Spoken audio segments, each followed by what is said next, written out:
Hi everyone, welcome back to Wise and Shine. We have our finance advisor Peter back with us today. Thank you, Peter, for joining us. Good to be here. Not that you maybe had a choice, because we have really, followed up with you. I've been kidnapped. Yes, that's what we Blink do here at twice. Wise. You're okay. Yes. We promise. Everyone's having fun. Okay, so the last time we had you on, we talked about discussing all of the things a First Nation can do before March 31st to get ready for the audit. So now we're looking maybe into April, mid-April. Mm-hmm. You finished your last bank reconciliation and you have received a call from your auditor. They want to schedule the audit fieldwork for June 15th. Mm-hmm. So we have a couple of questions about that. Yep. Sure. So one of our questions, we're assuming that we have done everything that was suggested in the first Wise and Shine with Mhm. Peter. Mm-hmm. All the banks are reconciled. We've reviewed all our program revenues and expenses. We've ensured all the yearly transactions are properly documented and authorized, and our files are well organized and complete because we love a good organization. Yep. What is the first steps we need to take after March 31st? I think the first step is probably just to talk to your auditor.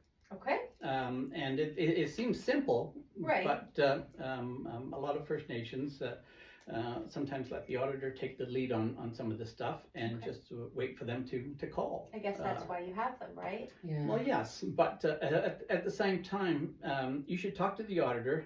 You should set your timelines Mm-hmm. as to when things are going to be done Mhm. and what your expectations are, so Right. that they're not out in Never Land somewhere. Mm-hmm. Then everybody's basically working on that same time frame or on that same schedule. Right. When you're talking to auditors, you could also be asking them what you can do to reduce their audit time. Okay. Because like we had said before, Mhm. time is money, and Yep. for every additional hour the auditor spends on your file, it's costing you hundreds of dollars. Okay. It's costing you those Junes. Yeah. Money you could probably spend somewhere else. Right. Yeah. Yeah. Yeah. Of course. Exactly. So do ask them what you can prepare Okay. before they actually get there to reduce the amount of time that it's Right. required when they actually get there. Mm-hmm. Maybe take a look at the last year and Right. ask them to maybe review last year's file and see what things could be improved on. Right. Makes sense. And again, it's just to reduce the amount of time. Right. You're reducing the amount of time, you're saving money, and you're basically reducing the disruption of the community. Right. Right. I guess that's true Mm-hmm. too. Yeah. Be Absolutely. proactive, Mm-hmm. basically. Okay. Perfect. Thanks, Peter. Awesome. So we hear auditors talking about a cutoff Mm-hmm. when it comes to revenues and expenses. We know it has something to do with timing and invoice dates. Not super clear, which is why we have you. Can you explain what this is all about and how First Nations can help? Okay, well, first of all, cutoffs are not cut-off jeans. See, that's the first thing that I think about. Yeah. And summer's coming, so that Exactly, makes sense. exactly. It has nothing to do with jeans at all. Like, nothing to do with fashion. Write this apparently. down. Nothing So, to do thank with goodness jeans. we have Yeah. Peter here. Mm-hmm. Underline. And Okay. I knew they were popular back in the 70s and 80s. I don't know about now. But anyway, cutoff is basically getting the invoices and the receipts in the right period. Mhm. Okay. It's not as easy as saying everything that we do before March 31st goes to last year, everything that we do after March 31st goes to the next year. Right. You have to be looking at the actual dates of these invoices and receipts. If you actually get an invoice Mhm. and it's dated before March 31st, but you don't pay it for another 2 months, that doesn't matter. Right. Right. You still have to pull it back into that current year because Okay. everything is based on the date of the invoice, Right. not when it's actually paid. Right. Okay. And the same with receipts or Mhm. revenues, Yeah. same sort of thing.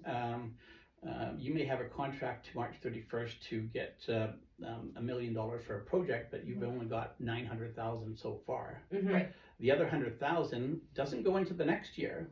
Okay. Even though it was received in the next year, it goes back into the year it belongs. Right. Because that's where you spent the money. Mm-hmm. Mm-hmm. That's where you Makes spent the sense. money. Yeah. So Mm-hmm. it all depends on the actual dates. And auditors spend a lot of time on cutoff. Right. And if you have all of these things in the right period and you have a proper list of accounts payable at year end and accounts receivable, that's only going to help. Okay. Makes sense. Okay. So we have another question here. So they always hear that from accountants and auditors how complicated First Nation financial statements are because they have funding coming in from so many different sources. So how can First Nations help simplify this for their auditors? Well, first and foremost, I think First Nations are probably the most complicated not-for-profit financial statement that we have around. Right. Simply because they have so many different sources of income coming from so many different departments and other places. In order to help the auditors, first off, of course, you have to have copies of all of your funding agreements and contracts in place, and have them in a nice, neat little folder or in a some sort of electronic file, so you can basically just pass them off to the auditors, and they don't have to go looking for these things. Because they will be looking at all these funding agreements and trying to match them to the revenues that are already in the books to make sure that it all matches. Right. And over and above that, I think we had talked the last time about program managers and how they could help, and they could help in this regard, because then they're the ones that should be able to tell you whether or not the revenues are recorded in the right spots. Right. If someone from social services has money from INAC that doesn't belong there, they should know that, and they should see it, and it can be corrected before the year end. So that's important. Yeah. And finally, there's a lot of First Nations that actually do the reconciliations, the revenue reconciliations for their auditors. They'll get the confirmation from the funding source, and they'll actually do all the reconciliations, so the auditors don't have to do as much. Some First Nations do, some don't, but it is something that you can think about. Okay. Good to know. Awesome. So it sounds like from everything we've talked about that the finance team definitely has their hands full when it comes to preparing for and after the fact with these audits. Is there anything that the program managers can do to help before the auditors show up? And you kind of touched on that already. Yeah, it's I'm repeating a lot of what I said before, but yes, the managers after the year end should still be checking to make sure that the revenues are accounted for. They have to make sure that all of their expenses are accounted for, and they have to make sure that all of the expenses are in the proper categories. And again, they're the best people to do that job, simply because they know the programs. Someone sitting in finance may not know all the ins and outs of all of the programs. So you have to count on your managers to contribute in that way. Of course. Yeah. Okay, so let's time jump. It's now June 15th. The auditors are on site. So what can the First Nation do to help when the on-site audit is there doing their work? Probably the most important is be present and available. Okay. We all know that people have busy schedules, but when the auditors come, they should be there. To answer the questions, because the last thing you want is the auditors to leave after they're finished their field work with 100 outstanding questions. So kind of make that a priority. So you want to make sure that you are there and you are available. And that includes program managers. Right. They have to be there as well, and they have to be able to answer questions related to their program. Right. And you should also have people available to actually assist in the process. Right. A good example is auditors will do a lot of testing on invoices and stuff like that, and they'll pick a sample of 50 invoices that they have to see. Instead of letting the auditors go through and rummage through your filing cabinet and probably make a mess of it, Right. It's probably better to have someone assigned so they can actually help the auditors in retrieving all of this information. Right. Right. Because that person's going to get that information together a lot faster than the auditor Yeah. can, because they know where it is. Exactly. They know You're where it all following is. the Right. Yeah, Makes that sense makes to you, sense. so- Yeah. Yeah. You know what? That makes total sense. Yeah. At my old job, Mhm. I was working in the administration department, Right. and I had to help the finance team with the Mhm. audit, and that's exactly what I did. Mm-hmm. I got all the invoices, everything Yeah. that was recorded, and I specifically had to put them in their piles, and Yeah. so that That makes sense. Yeah. For Mhm. sure. Yeah. Okay. awesome. Perfect. So last question that we have from our audience. Okay. So we've heard of a few situations where the audit may be 90% complete, but that last 10% seems to drag on forever. So is there anything that we haven't already talked about that communities can do to speed up that process? That's very, very common.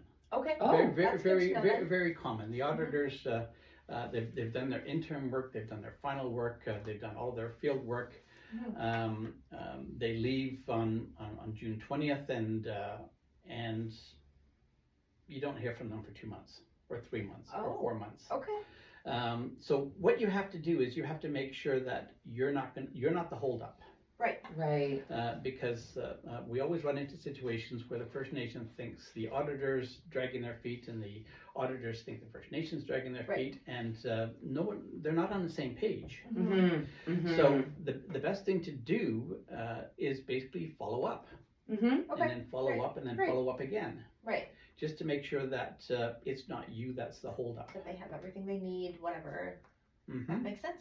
And if at all possible, have your auditors commit to dates.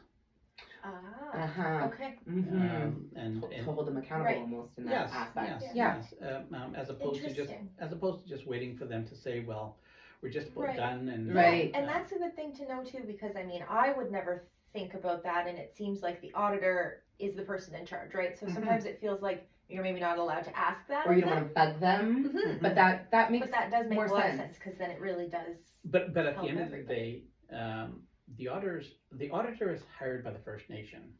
Right. It's the First Nation Okay. that's in charge, Yeah. Right. That and makes sense. and they should be regulating the process and, Right. and setting the timelines. Okay. As That long makes as they're sense. reasonable. Well, right, of Of course, course. but As long as they're reasonable. So you set the timelines, but Okay. at the same time make sure that you are not the holdup. right. of course, makes sense. All right. Awesome. Perfect. Okay. Okay. I Well, think we're thank you so all much, set. Peter, for coming in and talking to us about the audit after March Mhm. 31st. Mm-hmm. We had lots and lots of questions. So we will probably have you back again. Oh, Absolutely. Yes. Oh, We had so many questions that you'll probably be back, Mm-hmm. and I'm sure that We they'll love to appreciate you see your being here. face. Yes. yes. Well, Sure. Okay. I think that that's about it for today. We'd like to thank everyone for Yes. joining us, and we will see you next See time. you next time. Thanks, Peter. Bye. Bye.